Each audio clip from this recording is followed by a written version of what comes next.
Bonjour à toutes et à tous, on commence cette revue de presse en Espagne, car un classico historique se jouait hier entre le Barça et le Real Madrid en Ligue des Champions, mais du côté des équipes féminines. Comme le rapporte Sport, la rencontre a été riche en buts avec une victoire 5-2 des Barcelonaises. Le match a aussi été marqué par un record, le nombre de spectateurs pour une partie de foot féminin. Hier soir, il n'y avait pas moins de 91 553 personnes au Camp Nou, tout simplement du jamais vu, un record mondial. Et cela fait grand bruit de l'autre côté des Pyrénées, comme en une de l'Esportiu qui parle de Galactique pour qualifier cette rencontre qui a marqué l'histoire. Cela fait même la couverture de Marca, journal pro-madrilène qui insiste sur ce nombre colossal. Et la nouvelle a même traversé les frontières puisque ce record est en une des pages sport de nombreux journaux, comme avec The Guardian en Angleterre. Avec cette large victoire, les Catalanes se sont qualifiées pour les demi-finales de la Ligue des Champions. On file maintenant en Italie où l'on se tourne déjà vers le choc du week-end en Serie A, le derby d'Italie qui se jouera entre la Juventus et l'Inter dimanche prochain. Une affiche qui fait saliver toute la presse transalpine entre le 4e qui accueille le 3e du championnat, alors que seulement un point sépare les deux équipes. Cela fait les gros titres de Tuttosport mais également du Corriere dello Sport qui parle déjà d'une dernière finale pour ces deux équipes, légèrement derrière Naples et l'AC Milan au classement. Le club qui sera défait pourrait donc perdre beaucoup. Cette belle affiche partage la une du Corriere dello Sport avec Sandro Tonali, le jeune milieu de terrain de l'AC Milan qui est également mis à l'honneur en couverture de la Gazzetta dello Sport ce jeudi. Le journal au papier rose revient sur les derniers mois qui ont été décisifs pour Tonali, qui est devenu un jeune leader du club lombard et qui veut tout gagner. On poursuit cette revue de presse en Espagne avec un autre gamin talentueux qui fait parler, c'est Jude Bellingham qui est placardé en une de As aujourd'hui. Le très jeune international anglais qui n'a que 18 ans serait l'une des cibles rêvées du Real Madrid d'après le quotidien. Si on en croit As, le milieu de terrain du Borussia Dortmund serait aux yeux de la Casablanca le remplaçant idéal à Luka Modric d'ici à l'été 2023. Mais pour faire venir un tel talent dont la cote est déjà très élevée, il faudra bien sûr sortir le carnet de chèques. Le Canard ibérique évoque ainsi un prix autour des 75 millions d'euros pour le jeune anglais.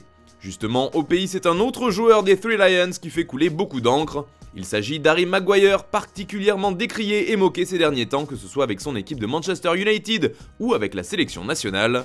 Et comme le rapporte le Daily Express, le sélectionneur anglais Gareth Southgate est venu à son secours concernant les critiques qui pleuvent sur son joueur. Cependant, il a également affirmé que sa place au Qatar n'était pas acquise et qu'il devrait se battre pour faire partie du groupe à la prochaine Coupe du Monde. C'est également ce qui fait les gros titres du Daily Star ce jeudi, mais aussi du Daily Mirror qui parle de moquerie et de larmes. Mais une autre information nous intéresse sur la une du tabloïd, elle concerne Erling Haaland. Le média anglais explique que le Borussia Dortmund admet sa défaite face à l'ogre Manchester City concernant son attaquant vedette. La faute aux déclarations du patron du club allemand, Hans-Joachim Watzke, qui a avoué qu'il ne pouvait pas lutter face aux Sky Blues. Nous ne pouvons pas suivre financièrement si Manchester City arrive, a-t-il déclaré. Des mots qui laissent penser que le BVB abandonne déjà sur le dossier du Norvégien.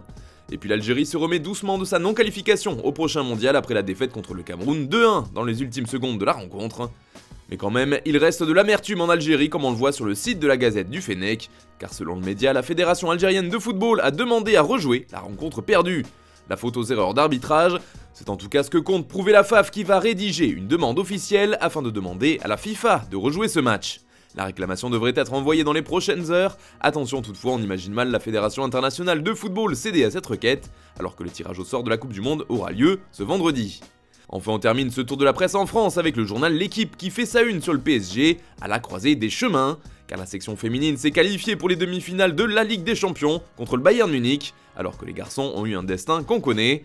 Justement, dans les colonnes du journal, on apprend que du côté de Doha, le chantier commence. Le président Nasser Al-Khelaifi a rallié la capitale du Qatar pour participer à la refonte du projet pour Paris. Plusieurs axes sont évoqués par le journal pour ce nouveau PSG. D'abord, un rôle renforcé pour le coach avec plus de poids dans le club. Autre point, le fait d'avoir moins de stars dans l'effectif. D'ailleurs, Neymar et Messi pourraient ne pas être épargnés par les réflexions de Doha. Leur sort pourrait dépendre de ces dernières.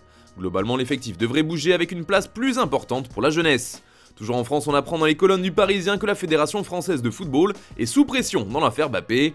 D'après le quotidien, la 3F va devoir reconsidérer sa position concernant les obligations publicitaires des joueurs après la demande et l'absence remarquée du joueur du PSG lors d'une opération commerciale de la Fédé. En témoigne le courrier reçu par les représentants du joueur de la part du président de la 3F, Noël Le Graët.